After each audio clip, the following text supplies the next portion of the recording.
Hello and welcome. अगला question है हमारे पास, state provisions which govern the determination of place of sowing.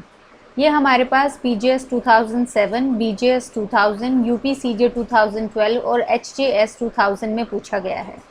Answer हम स्टार्ट करेंगे इंट्रोडक्शन से।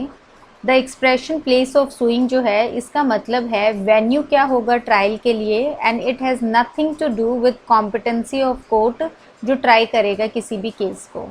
सेक्शन 15 टू 20 जो है हमारे पास, यहाँ पे हम ब्रैकेट में डाल देंगे, ऑफ द कोड, ये जो है रेगुलेट करता है उस फॉरम को इंस्टीट्यूशन ऑफ सूट के लिए। General rule as to pecuniary jurisdiction, फिर हम सेक्शन 15 को एक्सप्लेन करेंगे। सेक्शन 15 जो है हमारे पास वो प्रोवाइड करता है कि हर एक सूट जो है वो इंस्टीट्यूट की जाएगी उस कोर्ट में जो लोएस्ट ग्रेड का है और कॉम्पिटेंट है ट्राई करने के लिए। ऑब्जेक्ट जो है सेक्शन 15 का वो है प्रिवेंट करना जो हायर कोर्ट को है उनको बर्डनिंग से, और अफोर्ड करना कन्वीनियंस पार्टीज़ को और विटनेसेस को। केस लॉ आ गया हमारे पास, किरण सिंह वर्सेस चमन पासवान 1954 सुप्रीम कोर्ट। काफ़ी ज़्यादा इम्पॉर्टेंट केस है और काफ़ी बार रिपीट हुआ है। जो डिफरेंट टॉपिक्स हैं हमारे पास सीपीसी के, तो आप इसको स्टार मार्क कर लीजिए।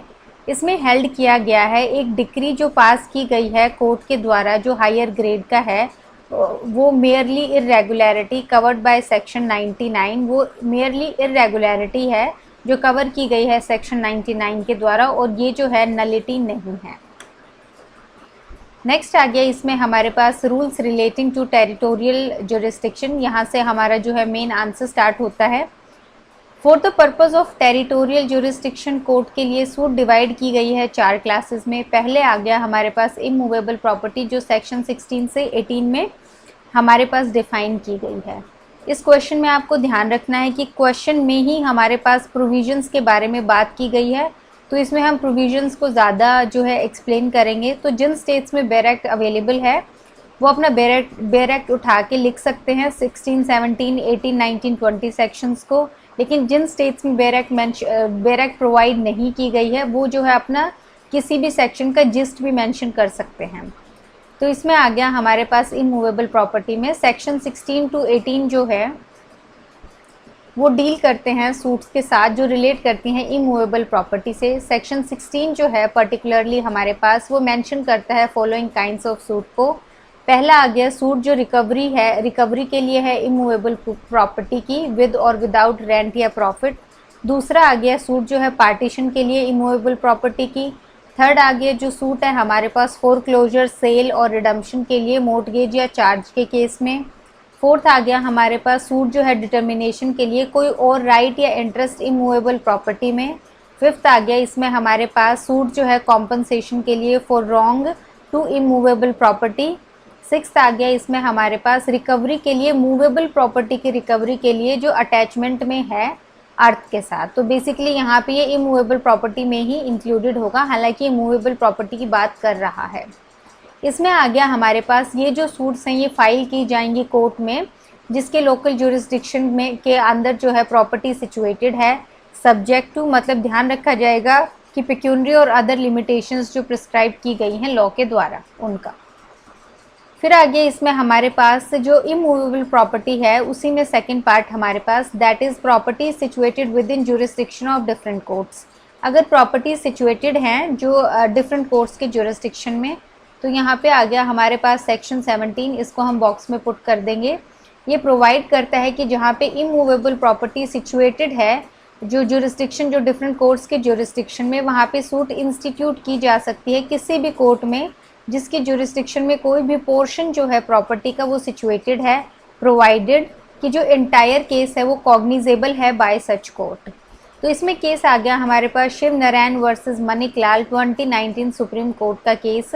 इसमें हेल्ड किया गया है कि जो इंटरप्रिटेशन है वर्ड का पोर्शन ऑफ प्रॉपर्टी सेक्शन 17 में वो क्या नहीं किया जा सकता है, वो अंडरस्टैंड नहीं किया जा सकता है लिमिटेड या रिस्ट्रिक्टिव सेंस में of being a portion of one property situated in jurisdiction of two courts. तो यहाँ पे जो है लिमिटेड और रिस्ट्रिक्टिव सेंस में जो है ये एक्सप्रेशन जो है वो नहीं जो है इंटरप्रेट करना है, इसको वाइडर सेंस में जो है इंटरप्रेट करना है। नेक्स्ट आ गया हमारे पास uncertainty as to local limits of jurisdiction. इसमें आ गया हमारे पास सेक्शन 18। सेक्शन 18 क्या ले डाउन करता है? सेक्शन 18 बताता है कि जहाँ पे ये अनसर्टेन है कि किस कोर्ट्स की जो है इमूवेबल प्रॉपर्टी जो है कौन से कोर्ट्स की ज्यूरिसडिक्शन में सिचुएटेड है, और ये सेटिस्फाइड है कि ये अलेज्ड अनसर्टेनिटी जो है इसको ये सेटिस्फाइड है, मतलब कोर्ट अग्री करता है कि ये अनसर्टेनिटी है। कोर्ट क्या करेगा? रिकॉर्ड करेगा स्टेटमेंट टू दैट इफेक्ट। ये स्टेटमेंट रिकॉर्ड करेगा कि अनसर्टेनिटी है यहाँ पे। दूसरा आ गया प्रोसीड करेगा ट्राई करने के लिए और डिस्पोज ऑफ कर देगा सूट को after having regard to nature. उसका नेचर और जो वैल्यू है सूट का उन दोनों को ध्यान में रखते हुए उसको डिस्पोज ऑफ कर देगा सूट को। तो इसमें हमारे पास कोर्ट क्या करेगा? पहले तो स्टेटमेंट रिकॉर्ड करेगा इस इफेक्ट को लेके, दूसरा है उसको जो है ट्राई करेगा सूट को, और तीसरा आ गया हमारे पास कि डिस्पोज ऑफ कर देगा इस सूट को।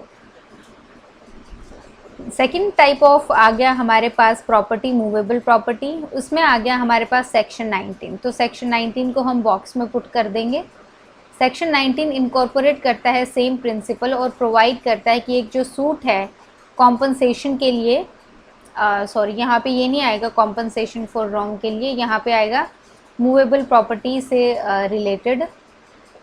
ये ब्रॉड की जा सकती है at the option of plaintiff, plaintiff के ऑप्शन पे, either at the place of नहीं यहाँ पे सही है कॉम्पनसेशन फॉर रॉन्ग जो डन किया गया है मूवेबल प्रॉपर्टी को। हाँ जी, किसी अगर मूवेबल प्रॉपर्टी को कुछ रॉन्ग किया गया है तो उसके कॉम्पनसेशन के लिए यहाँ पे हम किस जगह पे जो है सूट फाइल कर सकते हैं। यहाँ पे पहला आ गया हमारे पास जहाँ पे रॉन्ग कमिट हुआ है, दूसरा आ गया हमारे पास जहाँ पे डिफेंडेंट रिसाइड करता है, कैरी करता है बिजनेस को या फिर पर्सनली वर्क करता है अपने गेम के लिए। सी आ गया इसमें हमारे पास कॉम्पनसेशन फॉर रॉन्ग। सेक्शन 19 आ गया इसमें हमारे पास, अगेन सेक्शन 19 कहता है कॉम्पनसेशन के लिए सूट जो रॉन्ग किया गया है किसी भी पर्सन को। तो इसमें ध्यान रखने वाली बात है कि सेक्शन 19 जो है कॉम्पनसेशन की बात कर रहा है मूवेबल प्रॉपर्टी को भी और किसी पर्सन को भी। तो अगर आप मर्ज करना चाहें तो मर्ज भी कर सकते हैं, अदरवाइज आप पॉइंट्स में लिखेंगे तो ज़्यादा वो एक्सप्रेसिव होगा। तो यहाँ पे आ गया अगर रॉन्ग कमिट किया गया है किसी पर्सन के अगेंस्ट तो सूट इंस्टीट्यूट की जा सकती है at the option of plaintiff, either जहाँ पे रॉन्ग कमिट किया गया है या जहाँ पे जो है डिफेंडेंट रिसाइड करता है, अपना बिजनेस कैरी ऑन करता है या पर्सनली वर्क करता है गेन के लिए। डी आ गया हमारे पास अदर सूट्स। तो सेक्शन 20 जो है हमारे पास वो प्रोवाइड करता है कि सारे के सारे केसेस जो कवर नहीं किए गए हैं बाय एनी फॉरेन रूल्स, मतलब यहाँ पे जो केसेस नहीं कवर किए गए हैं ऐसे सूट्स जो हैं वो फाइल की जा सकती हैं प्लेंटिफ के द्वारा फॉलोइंग कोर्ट्स में। पहला आ गया हमारे पास जहाँ पे कॉज ऑफ एक्शन होली और पार्टली अराइजेस, मतलब पूरा का पूरा या इन पार्ट जो है अराइज होता है। दूसरा आ गया जहाँ पे डिफेंडेंट रिसाइड करता है, बिजनेस कैरी ऑन करता है या पर्सनली वर्क फॉर गेन करता है। इसमें थर्ड आ गया हमारे पास जहाँ पे दो या दो से ज़्यादा डिफेंडेंट्स हैं हमारे पास। इसमें कोई एनी कहाँ पे सूट फाइल की जा सकती है? उस जगह पे जहाँ पे उनमें से कोई भी एक रिसाइड करता है, कैरी ऑन बिजनेस करता है या पर्सनली वर्क फॉर गेन करता है, प्रोवाइडेड इसमें कंडीशन क्या है कि ऐसे केस में either leave of the court चाहिए कि जो कोर्ट की लीव ऑब्टेन की गई है, या फिर डिफेंडेंट जो रिसाइड नहीं करता है या कैरी ऑन बिजनेस नहीं करता है या पर्सनली वर्क फॉर गेन नहीं करता है उस प्लेस पे, वो खुद ही एक्वीज कर रहा है इन सच इंस्टीट्यूशन ऑफ सूट में, मतलब वो अपना जो राइट है वो गिव अप कर रहा है यहाँ पे, या फिर जो है कोर्ट की लीव ऑब्टेन करी गई है। तो यहाँ पे आप किसी एक डिफेंडेंट को जो रिसाइड कर रहा है जहाँ पे या कैरी ऑन बिजनेस कर रहा है या फिर पर्सनली वर्क फॉर गेन कर रहा है उसकी जगह पे जो है सूट फाइल कर सकते हैं। केस आगे इसमें हमारे पास union of India versus Ladlu Lal Jain 1963 supreme court का केस है।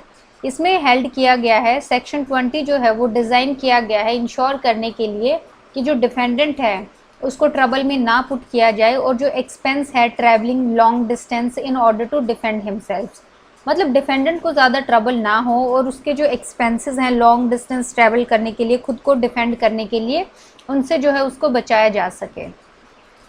कंक्लूजन में आ गया इसमें हमारे पास सेक्शन 20 जो है वो एक रेसिड्यूरी सेक्शन है और कवर करता है ऑल केसेस जो डील नहीं किए गए हैं सेक्शन 15 to 19 के अंदर। और सेक्शन 21A जो है इसमें हमारे पास वो प्रोवाइड करता है कि कोई भी सूट नहीं फाइल की जा सकती है डिक्री को सेटिसाइड करने के लिए जो पास की गई है किसी भी कोर्ट के द्वारा। इस ऑब्जेक्शन पे, किस ऑब्जेक्शन के बेसिस पे, प्लेस ऑफ सुइंग जो है ऑब्जेक्शन, इसके बेसिस पे जो है डिक्री सेटिसाइड नहीं होगी। तो इसमें 2-3 चीज़ें जो हैं ध्यान रखने वाली हैं। पहला आ गया इसमें हमारे पास कि ये जो क्वेश्चन है ये 10 और 15 मार्कर जो है बेस्ड है। दूसरा आगे इस क्वेश्चन में स्पेसिफिकली प्रोविजंस की बात की गई है, तो इसमें हमें यहाँ पे प्रोविजंस पे ज़्यादा ध्यान देना है। 2 केस लॉज हैं, आप इसमें से एक भी मेंशन करते हैं तो मोर देन इनफ होगा।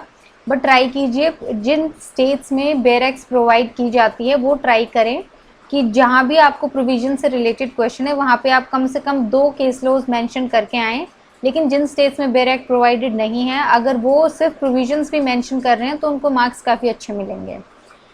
नेक्स्ट आ गया इसमें हमारे पास ऑल्दो 5 मार्क्स की प्रोबेबिलिटी इसमें कम है, लेकिन इन पार्ट आ सकता है क्वेश्चन या फिर प्रॉब्लम बेस्ड क्वेश्चन आ सकता है।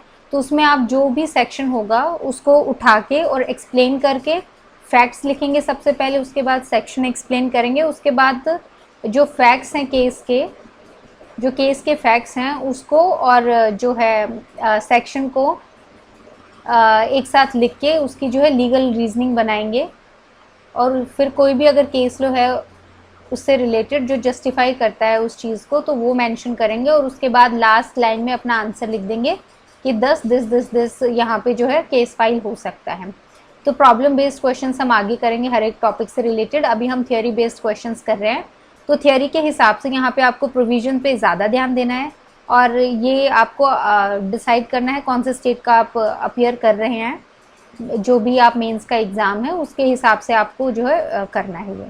सो इस क्वेश्चन में इतना ही। Thank you.